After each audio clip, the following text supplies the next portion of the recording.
সাদা বলে খারাপ পারফরমেন্স আসে নাই, আমি তো দেখি নাই। আমি তো আল্লাহর রহমতে ভালো করছি। প্রিমিয়ার লিগে যখন অপরচুনিটি পাইছি ভালো করছি, বিপিএলেও যখন লিমিটেড অপরচুনিটি পাইছি।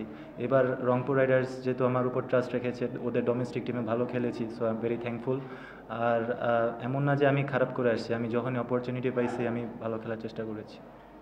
সাইড একটা সময় দেখা গেছে যে হেলস যেরকম ইনিংস খেলে যে অ্যাগ্রেসিভ যে একটু আগে থেকে চার্জ করে, আপনি দেখা গেছে হেলসের চেয়ে বেশি আপনার স্ট্রাইক রেট আপনি ওর চেয়ে বেশি চার্জ করে খেলতেছিলেন, তো তখন আসলে প্লেয়ারটা কি ছিল দুজনে, নাকি আপনি ফ্লোতে ছিলেন বলে খেলতেছিলেন? না, আমার মনে হয় ফ্লোতে মানে যে বলটা পাইছি ওই মেরিট অনুযায়ী খেলার চেষ্টা করেছি আমরা।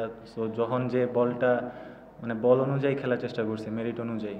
তেমন স্পেসিফিক কিছু ছিল না যে এখন আমি মারবো এখন তুমি মারবা, but according to the merit of the ball খেলার চেষ্টা আর করেছি। সেঞ্চুরি মিস করে আক্ষেপ আছে? না, কোনো আক্ষেপ নাই। টিম জিতছে আলহামদুলিল্লাহ, ইনশাল্লাহ এরকম খেলার চেষ্টা করব। হিলসের সেঞ্চুরিটা নিয়ে একটু বলুন। না, অবশ্যই খুব ভালো খেলেছে, সবাই দেখছে আলহামদুলিল্লাহ।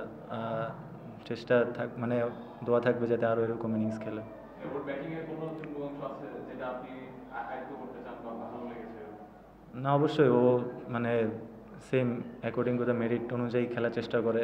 আর ওর রেঞ্জ হিটিং খুবই ভালো, আমরা দেখে আসছি 13,000 প্লাস T20 রানস। তো অনেক কিছু শেখার আছে, কথা বলার চেষ্টা করি আর এক্সপিরিয়েন্স গ্যাদার করার চেষ্টা করি।